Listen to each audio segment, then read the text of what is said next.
விடுதலை சிறுத்தைகள் தலைவர் திரு தோல் திருமாவளவன் அவர்கள்,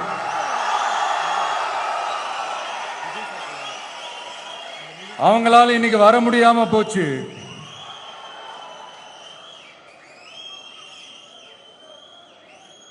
அம்பேத்கர் அவர்களுடைய புத்தக வெளியீட்டு விழாவிற்கு கூட அவரால் கலந்துக்க முடியாத அளவிற்கு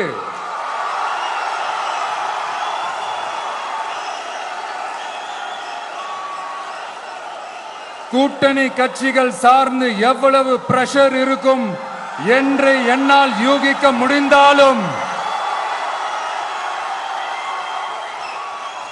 நான் இப்ப சொல்றேன், அவருடைய மனசு முழுக்க முழுக்க இன்னைக்கு நம்மளோட தான் இருக்கும். நன்றி, வணக்கம். இங்க டெய்லி நடக்கிற பிரச்சனைகளுக்கு